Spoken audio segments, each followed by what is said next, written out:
à toutes et à tous. Aujourd'hui, on se retrouve pour interviewer le gérant du Chili afin qu'il nous présente son voyage extraordinaire, expédition au cœur de l'hiver austral. C'est parti. Bonjour Eric. Bonjour Agathe. Aujourd'hui, Eric, je vais te poser plusieurs petites questions concernant ton grand voyage extraordinaire. Oui. C'est parti pour la première question. Combien de temps t'a-t-il fallu pour monter ce voyage extraordinaire? Un peu dur à estimer parce que c'est vrai que d'abord ça a été en fait de trouver l'idée en fait. Et c'est vrai que là ça a été un peu une réflexion commune entre plusieurs personnes. Et Oui. donc voilà, qu'on décide vraiment l'idée du voyage, donc c'est de faire la Patagonie en hiver. Et après, bon bah monter les étapes en fait, enfin ça n'a pas été très très long en fait, c'est des endroits qu'on connaît déjà. Après, c'est plus, voilà, c'est tout de la reco, tout le travail du terrain, c'est tout ça qui a été long. Mais disons que monter le circuit en soi, c'était d'abord surtout trouver l'idée, une idée originale d'un voyage extraordinaire. Et ensuite, c'est toute la partie dont on va parler après, qui est vraiment le terrain et tout ça, quoi.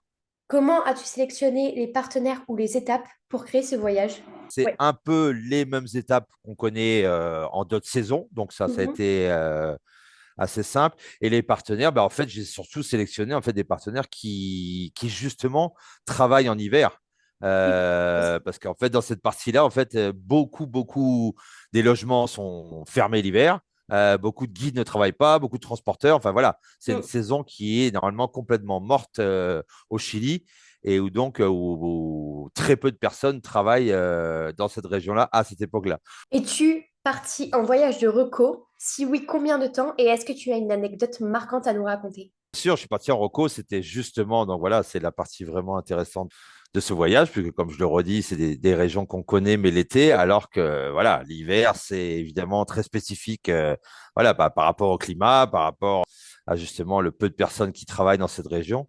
Donc bien sûr, je suis parti en Rocco, donc presque un mois, pas tout à fait, je l'ai fait un peu plus rapidement que, puisque ce voyage dure un mois hein, en entier, mais voilà, il y a plusieurs étapes. Et c'est vrai que bon, bah, de Santiago, la région des lacs, moi, je me suis rendu directement. Je n'ai pas passé la semaine entière chez les Mapuche, mais seulement une ou deux journées. Enfin, voilà. J'ai fait les quelques étapes en accéléré, mais j'ai essayé de le faire en fait dans son intégralité pour voir justement si, bah, s'il était possible de le faire justement. Donc dans les conditions réelles, quoi. De le faire vraiment en hiver avec voilà, avec des dates prévues, avec des ferries surtout, parce que c'est ce qui est dur à caler. Donc voilà, combien de temps? Presque un mois, donc presque la durée intégrale. Puis j'ai aussi découvert voilà, des nouveaux endroits, des nouveaux prestataires en le faisant, qui n'étaient pas prévus, puisque voilà, en allant sur le terrain. Et puis les ferries, c'est vrai que j'ai découvert un peu les conditions des ferries, puisqu'il y a deux ferries dans ce voyage. Et il y en a un qui dure, le premier dure une nuit et le deuxième dure 40 heures. Donc voilà, c'est quand même voilà, des conditions très particulières. Ça fait partie de, voilà, d'autres éléments qu'on peut développer encore ensuite. Selon toi, qu'est-ce qui rend ce voyage unique comparé à tous les autres voyages que vous proposez dans l'agence? Ben voilà, c'est justement ça, c'est de le faire en pleine basse saison. Donc c'est vrai que les saisons ben, sont marquées au Chili, puisque voilà, il y a la haute saison, c'est l'été, donc c'est en gros donc de octobre à mars. C'est l'été austral de l'hémisphère sud, évidemment. Et donc l'hiver qui est en juillet-août, on a un peu de monde, on a quelques circuits dans le nord du Chili où là c'est le désert et on peut y aller toute l'année. Mais il est vrai qu'en Patagonie, personne n'y va, personne ne pense aller en Patagonie en hiver. Tout le monde pense que c'est impossible, qu'il va y avoir des tempêtes de neige, qu'il va y avoir un climat voilà, insupportable et qu'il est en fait impossible d'aller en Patagonie en hiver. Et en fait, si c'est possible. Et donc voilà, c'est dans ce sens-là qu'il est complètement original, puisque du coup, on se retrouve bah, seul au monde, on est les seuls touristes. En fait, il y a pas un seul touriste. Donc, Peux-tu nous décrire ton moment préféré du voyage? oui, une belle révélation, c'était l'arrivée à Caleta Tortel, parce D'accord. que, en effet, je connaissais déjà presque tous les endroits du voyage. C'est euh, pour avoir moi vécu évidemment au Chili pendant très longtemps, hein, pendant des années, pour avoir monté l'agence et être passé dans quasiment tous ces endroits, sauf la fin, donc le morceau, la fin de la route australe. J'y étais encore jamais allé. Et donc le village de Tortel, Caleta Tortel, c'est le bout de la route, ça marque vraiment la fin de la route australe, la fin de la route du côté Chili. Après, il n'y a plus de route. Et c'est ouais. donc d'ailleurs là qu'on prend le ferry, qui est vraiment très original, construit de passerelles, construit sur l'eau, il n'y a pas de voiture. Donc voilà, un petit village typique et unique. Ça a été une révélation pour moi. Peux-tu me décrire une rencontre mémorable avec des locaux inclus dans ce voyage? Oui, oui, il y en a une en particulier parce que c'était vraiment, même, c'est en fait, c'est un. Parce qu'on faisait des heures et des heures de route sans jamais voir personne, hein, des fois. C'est une maison est devant des villages, mais même s'il y a des gens, ils sont chez eux, ils sont à l'intérieur, au coin du feu. C'est surtout un gaucho, en fait. Donc, même, j'ai une photo avec lui, hein. J'ai fait juste une petite photo comme ça, furtive, pour pas le. Mais voilà, c'était un vieux monsieur qui était sur son cheval et avec son chien, et il était là sur la route, lui.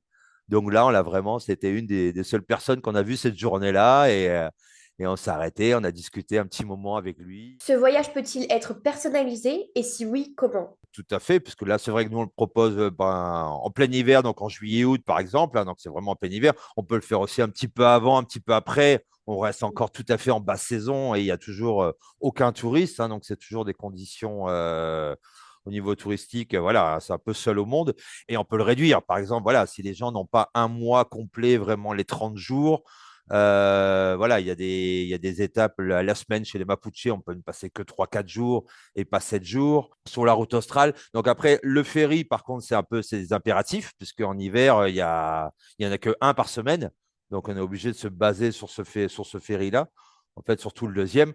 Après, si, voilà, si éventuellement les passagers ont moins de temps, c'est avec le deuxième ferry qui fait 40 heures, qui est au bout de la route australe. Là, cet endroit-là, enfin pas à cet endroit-là exactement, mais à Koyaike, il y a aussi un aéroport. Et en fait, on peut prendre un vol. L'idée, c'est évidemment de ne pas prendre de vol intérieur dans ce voyage, de faire tout voilà, par la route et en slow travel. Mais il y a quand même un aéroport à Coyhaique. Et d'ailleurs, en cas aussi d'intempéries ou même de mauvais temps, si on ne pouvait pas rejoindre la fin de la route et prendre ce ferry, il y a toujours la solution de Coyhaique de l'aéroport et prendre un vol vers la Patagonie, donc vers l'extrême sud pour le parc Torres del Paine, qui est la troisième partie du voyage. Ouais. On peut s'adapter. Voilà. Si tu devais résumer ce voyage en 5 mots, quel serait-il? L'originalité, déjà, je dirais, l'aventure, un côté déconnexion, je dirais. Ouais, Impensable, peut-être impensable, voilà. Voilà. ok. Personne n'y songeait avant, et même les locaux, parce que c'est ce que je disais, il y a beaucoup de personnes la grande majorité ne travaillent pas en hiver.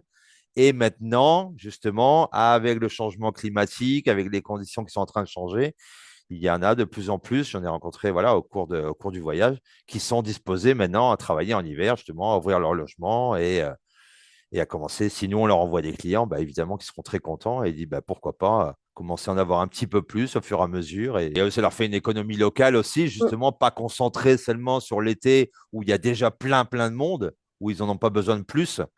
Euh, Alors qu'en hiver, bah oui, ils en ont besoin, puisque en hiver, il n'y a personne. Donc, Mm, c'est c'est sûr. une belle façon de fomenter l'économie locale. À quel type de voyageur ce voyage s'adresse-t-il? Des aventuriers dans l'âme, Mm. justement, tout à fait. Alors, pas forcément sans s'aventure à faire. C'est vrai que pas se perdre dans la montagne, pas se perdre. Voilà, il y a des logements tous les jours, il y a des étapes qui sont prévues. On dort à l'hôtel tous les jours dans des bonnes conditions. Donc, c'est pas ce côté aventure-là, mais c'est voilà, c'est être prêt bah, déjà à affronter des conditions climatiques qui peuvent être quand même un peu extrêmes. Hein. On peut pas savoir ce qu'on va avoir d'une année sur l'autre. Hein. Si on met en Patagonie, même en plein été, on dit qu'il peut y avoir les 4 saisons dans une seule journée. Donc voilà, c'est imprévisible. Le climat est imprévisible autant, enfin toute l'année. Et puis prêt à bah, déconnecter, à changer d'itinéraire s'il faut, s'il y a vraiment voilà des conditions qui sont donc voilà le côté aventure aussi, être prêt voilà Ouais. à modifier l'itinéraire et puis et à des gens, mais voilà, qui en tout cas, qui ont envie d'apprécier, de prendre le temps, déconnectent, des amis, ça peut être en famille, hein, ça peut être Ouais. en couple. Là, il n'y a pas de limite d'âge, il n'y a pas de limite de. Quel conseil donnerais-tu aux voyageurs avant de partir faire ce voyage? Je pense que c'est le voyage d'une vie. C'est peut-être voilà que si des gens, c'est comme pas souvent qu'on voyage un mois entier. Il y a la dimension humaine dans le voyage, il y a la dimension de la nature, il y a donc voilà, c'est fait pour des gens. Voilà, il faut se préparer. Enfin, c'est pas se préparer physiquement, mais c'est vrai que voilà, dans la tête, être voilà prêt à un long voyage lent. Voilà, pour vraiment voilà, pour se reconnecter avec la nature, déconnecter du quotidien. C'est un voyage long et coûteux. Qu'est-ce que tu dirais aux gens pour les convaincre de réserver sans même hésiter? Principal argument, voilà, pas pour moi, c'est vraiment de, voilà, de venir donc complètement hors saison. Il n'y aura pas de tourisme, puisque quand même de plus en plus, c'est vrai que le tourisme de masse, on en entend parler partout. Et puis, donc, c'est vrai que généralement, là où on va en vacances, dans des beaux endroits, il y a toujours du monde, hein, plus ou moins de monde. Mais c'est vrai que c'est quand même rare d'aller dans des endroits magnifiques sans personne. On va voir des endroits très touristique, le parc, là où on finit le voyage, le parc national Torres del Paine, c'est l'endroit le plus touristique du Chili. Donc voilà, en été, voilà, il y a des milliers de personnes. Là, là, on peut être seul dans le parc, quoi. Donc c'est vraiment un endroit hyper touristique dans une saison très précise. Là, c'est on y va, on l'a pour nous tout seul. Donc ça, c'est au niveau du voyageur, c'est vraiment être dans un endroit, voilà, sans personne à côté. Et en plus, du coup, sachant que voilà, que ce voyage apporte justement à l'économie locale et que tous ces gens qui vivent du tourisme en été, en fait, 6 mois de l'année, voilà, ces 6 mois de l'année là, bon, ils ont des revenus et ce serait bien et c'est tant mieux. Et d'ailleurs, il ne faudrait pas que le tourisme devienne trop, justement, ne devienne pas un tourisme de masse dans ces endroits-là. Donc, c'est bien de limiter aussi et de dire aux gens, essayez de pas tous venir au même moment et si vous pouvez venir, donc à étaler et donc commencer à rentrer dans l'hiver progressivement, voilà, pour venir en basse saison et du coup avoir aussi un rapport privilégié avec toutes les personnes. Et donc sans penser du coup au climat, parce que de toute façon, comme je dis, voilà, si on n'a pas de chance, même en été, on peut avoir du mauvais temps, et si on a de la chance, en plein hiver, on peut avoir du beau temps. Donc voilà, ne plus s'arrêter au climat, puisqu'en fait, qui était un peu la seule principale cause. En fait, pourquoi il n'y a pas de tourisme en hiver? Parce que voilà, les gens pensent que c'est un climat extrême et en fait, non. On peut avoir tout à fait un bon climat. Donc, ne pas s'arrêter à ça et profiter du fait qu'on aura tous ces endroits pour nous tout seuls. Merci pour tes réponses, Eric. Pour moi, c'est tout bon. Est-ce que par hasard, tu as des choses à rajouter? Non, pas spécialement. Je pense qu'en effet, il faut voir des photos et des vidéos, mais c'est vrai qu'en fait, c'est surtout ça. En fait, c'est vrai que c'est réussir à presque comparer ces mêmes endroits entre la haute saison et la basse saison, quoi. Là, on est vraiment dans un extrême. Voilà, je ne sais pas s'il y a beaucoup d'endroits au monde, en fait, parce que bon, dans tous les pays, il y a des plus ou moins haute saison et plus ou moins basse saison. Mais c'est vrai que quasiment tous les endroits sont un peu visitables toute l'année.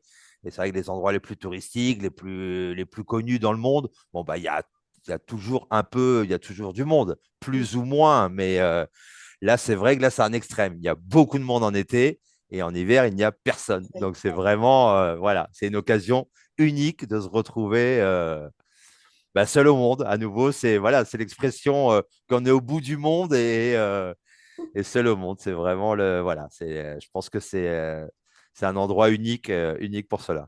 Je te remercie de m'avoir répondu à toutes ces questions et je te dis à très bientôt. Merci à toi, Agathe.